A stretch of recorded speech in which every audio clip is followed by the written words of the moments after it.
I hope you'll excuse this little sojourn outside of my usual wheelhouse, as, I'll be frank, I'll have a hard time tying this back to gaming culture or entertainment, but the Andrew Tate situation, or more correctly, the fact that apparently a bunch of his supporters were carrying out protests in the streets of Athens, has got me rather fascinated.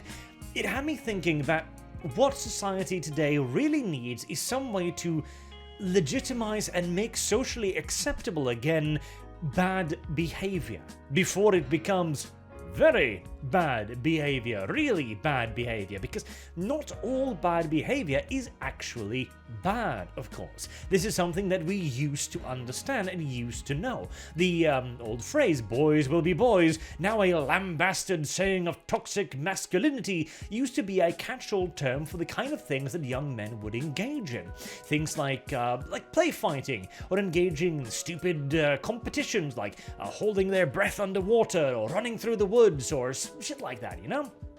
And yet, so much of this has been rendered completely socially unacceptable in today's hyper-feminized society, let's come right out and say it, where a lot of the naturally biologically programmed behavior of young men are cracked down on with a 10-ton whip, to the point where there is almost no outlet for their natural tendencies, causing them to look high, low, and desperately around for anything and anyone that allows them to focus this, to have an outlet for it, to speak their language. And that is why, in my opinion, Andrew Tate managed to get dozens of people to march through the streets of Athens demanding his release. Now, as a bit of a counter-argument immediately, Andrew Tate is currently held under arrest in Romania, which... Don't ask me, okay? I barely understand this either, but the thing is, it is difficult enough to get you, yes, you, I'm seeing you there, to click the like button on a YouTube video, okay? And so to be able to get dozens of people to show up in person in the middle of the night and protest for your release in the streets of a major city, that is an achievement. That is unusual. That is an exception to the norm. And bear in mind too, this wasn't an enormous protest. There wasn't 1,000 people in the streets. There weren't hundreds of supporters marching in lockstep with lit torches demanding the release of Andrew Tate from the Greek government. Again, don't ask me, but the point is, this is highly unusual and shows a great deal of dedication to Andrew Tate, okay? So, who is Andrew Tate? What has he done to inspire this kind of loyalty? Well, I'm not going to comment too much on the criminal charges because I haven't done enough research to really get in and make an educated opinion on it, but best case scenario, Andrew Tate appears to be a bit of a bloviating asshole. A braggart, you might even say. The shit he said has been spicy, certainly, and perhaps not as articulate as one might like, but it certainly is the kind of stuff that does speak to young boys. And worst case scenario, he is a human trafficking rapist. Which is pretty bad. Again, I'm not going to comment too much on it, but he was arrested on charges of having trafficked several girls that he was turning out as cam girls living on his compound in Romania. Which were not allowed to leave, they weren't allowed to go to the club without him, and so on and so on, and he's talked about this in his video, so that seems confirmable enough. So, best case scenario, bit of an asshole douchebag, a bit of a bloviating braggart. Worst case scenario, actual sex trafficking criminal. Why did this guy get this much of a following? How the hell did he inspire this kind of loyalty? Well, here's the thing. What other, big money, this guy is economically successful, absolutely. He's had $4 million worth of assets seized by the Romanian police. He owned several sports cars. He had dozens of girlfriends. He was living the riches and bitches lifestyle, no doubt about it. And he was a previous professional kickboxer, speaking to the violent tendencies as well. The guy is absolutely a male role model, but not a particularly good one. So surely there are better male role models out there, right? Right? Well, that's the thing. Who? genuine question. Now, you've got some esoteric entities, sure, but what this guy is offering is the unapologetic pro-male position, right? And back when I was growing up, this was all over the place. You had Arnold Schwarzenegger carrying out ridiculous action scenes, killing hundreds of people with rocket launchers on the television. You had rock music, you had metal, you had Starship Troopers, you had even for younger kids, right? You had Batman and superheroes on the television beating the shit out of bad guys. It gave us that kind of outlet, and it showed us that these behaviors aren't actually all that abnormal. Whereas today, what do people got? What, Steven Universe? The Rings of Power? Add-on Deer, the modern-day male icon? The Wheel of Times, the matriarchal power fantasy? Like, what outlets do they actually have? What people are there speaking to this particular demographic?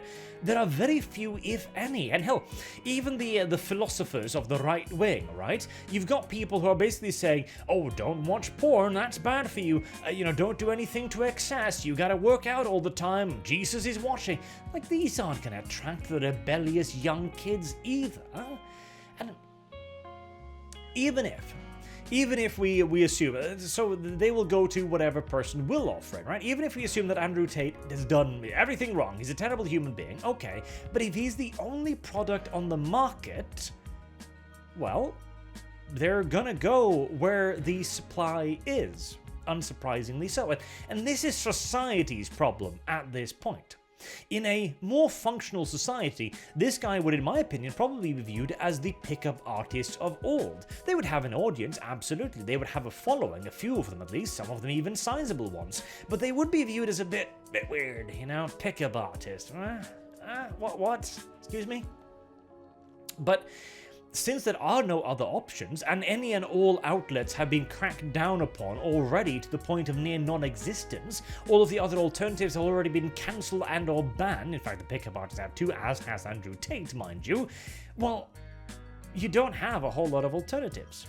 And then you can look at the opposite side of it, right? We are also in a society that allows shit like this, where you've got people calling for the beheading of women, and it is perfectly okay because they're a group that we allow to do this. Toxic femininity is rampant in today's society. You've got menstruation paintings. You've got shout your abortion. Women are allowed to do the most heinous shit imaginable, and it will be applauded. It will be met with a standing ovation. I'm sure many of you have seen the commercials, right? For underwear, for example, for bras, where they have pictures of bunches of old, fat, and ugly chicks, all bouncing around doing something. Is like, look, we're for everybody. And I'm like, I get it, I understand, but that's not what men get. There is no commercial with fat, ugly dudes in boxer shorts. There is no commercial with enormous, obese dudes in suits, going like, oh, buy this suit, it'll make you more of a man. No, there's nothing like that. Toxic femininity is everywhere. It is accepted. It is pushed and celebrated. But for men, even the most basic stuff like play fighting is viewed as just this abhorrent behavior. Toxic masculinity must be slapped down upon immediately. So, unsurprisingly, you get people flocking to the extremes as they are, well, starved of this. And then you got an individual that seems to be offering, again, everything that the young man wants. Lots of cash, cool cars, a kickboxing career, and dozens of women who are waiting on him hand and foot, the full-on alpha male illusion, etc. Yeah, he's gonna get an audience. Now, whether or not it's that big of one, who knows? I've seen, I saw one tweet I found rather funny, which popped up in our super secret Discord conspiracy chat, basically saying this is why Andrew Tate is the most dangerous man alive, because he is mobilizing young men, a group that has been neglected by everybody else. And as the post also said, who is it that starts revolutions? Well, young men. And hey, you know what? there's a point there. There absolutely is. It wouldn't be the first time a revolutionary kicked up a fuss to gloss over certain indiscretions, legally speaking, in their past, absolutely. And again, yeah, no, mobilizing young men is the way you could create social reform through good old-fashioned violence. Now, I do not think by any stretch of the imagination that Andrew Tate is anywhere near that level, nor do I expect he is going to arrive at it. But if we continue to suppress the natural urges of young men, keep telling them that they are monsters for simply having these biologically programmed emotions, then we might actually arrive at that point. Because here's the thing too.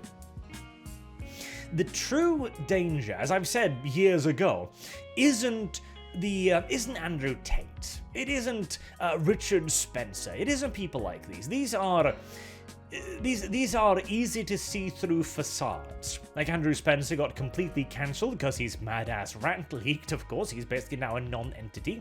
The alt-right has completely collapsed because it wasn't intelligent. It wasn't smart. It didn't have its leader.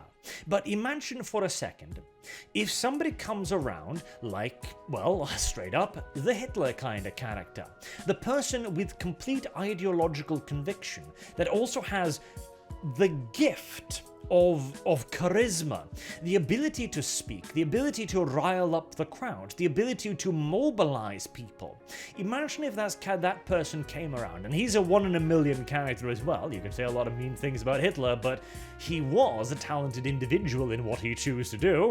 It was just that it was a bit of a horrible thing. What if that individual comes around and sees the fact that there are millions and millions of disenfranchised young men all across the world, fighting age men that have been straight up oppressed throughout their entire pretty much lives at this point, who have been told that they are monsters, they are horrible people for having these feelings, these basic emotions, these basic natural inclinations. And here comes a guy and says, hey, you know what, that isn't actually bad, that's actually great, you should actually embrace that and follow me, of course. That is when we actually get to something dangerous. And again, I don't think Andrew Tate is that guy. I don't think there is such a guy at the moment, and God willing, there won't be one either, as, well, highly charismatic and remarkable leaders of that nature tends to lead to periods of instability. Interesting times, as they say. But the best way to avoid this is, of course, to simply say, okay, well, boys will in fact be boys. Now, whether or not we're going to be heading in that direction anytime soon either, I see no indication of it, so we'll have to wait and see, but this is absolutely a failure of our society.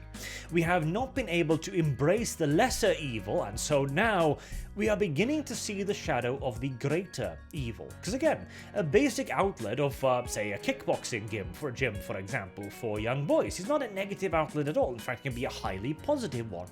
Youth clubs, for example, again, a highly positive potential outlet.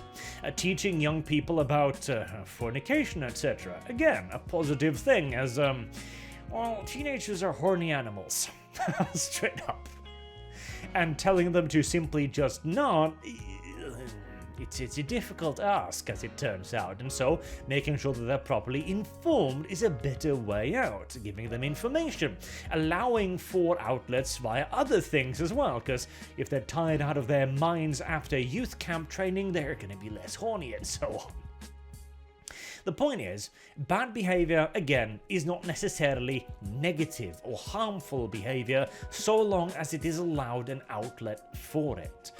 And if we can provide that, we are going to avoid the negative consequences. And it's the same for toxic femininity as well, as we have more than amply seen in the modern day society. But again, that has every outlet in the world, whereas the opposite does not.